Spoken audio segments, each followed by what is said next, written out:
Sequin Consulting is more of a national and international organization. We have clients that are much on the much larger scale, and we are pleased to have a far-reaching scope.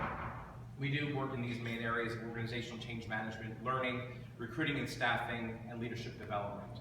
I'm here today to talk to you about change management, and when I was thinking about what I would talk to you about today, and talking to a group of leaders in the community, I thought that this was a very appropriate topic. So before I start, I wanted to know, what do you think change management means?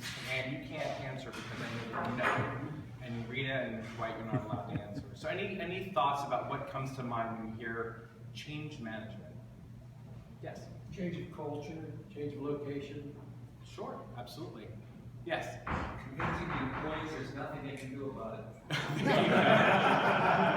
going to actually play into my presentation pretty well, yes. I have an opening, by the way, on my team if you... Yes. Any other ideas about change management? Yes? Dealing with reality. Dealing with reality, absolutely, which is a great segue into my next slide. So there's the clinical sort of Webster's version of what change management is. Change management is the approach of transitioning organizations, individuals, and teams from a current state to a future state.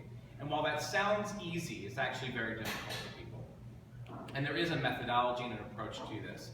Prior to organizational change management being a discipline within business, it was something that was very challenging for people to wrap their heads around. And many of you might be familiar with the concept of project management, which is managing the work that is done to make something happen within an organization. It's the resources, the tasks, the timelines, the budgets, and things like that. But there was always this underlying current of the people side of change that was always challenging for organizations. Now, to play off your example of change is fantastically inevitable. How things were done yesterday is not how it should be done being done in the future. Nothing stays the same, and neither should you.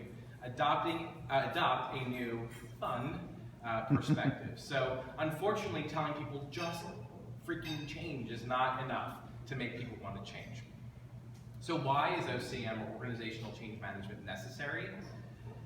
Studies show that 70% of all large-scale projects within organizations fail miserably. And this is not just borderline failure. 17% of them are deeply failed enough that they will cripple the organization. Many of you are familiar with companies like Hershey's. Hershey's implemented that system I mentioned, or was mentioned in my overview, called SAP. They almost went out of existence because it failed so bad. And that's an old company that's been around for many years. And trying to make a pretty significant change in their organization nearly closed their doors. On average, key change projects tend to run 45% over budget and 7% over time, and they only deliver 56% of their predicted value. So when an organization sets aside a significant amount of time, money, and resources to invest in change, they expect a return on that investment. And when only 56% of that return on investment is coming back, that's a problem, right?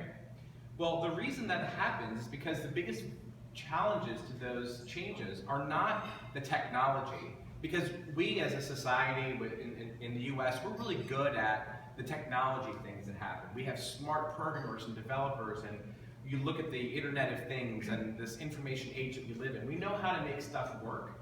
Our challenge is making people work with those changes. So 58% of those failures are attributed to corporate culture challenges.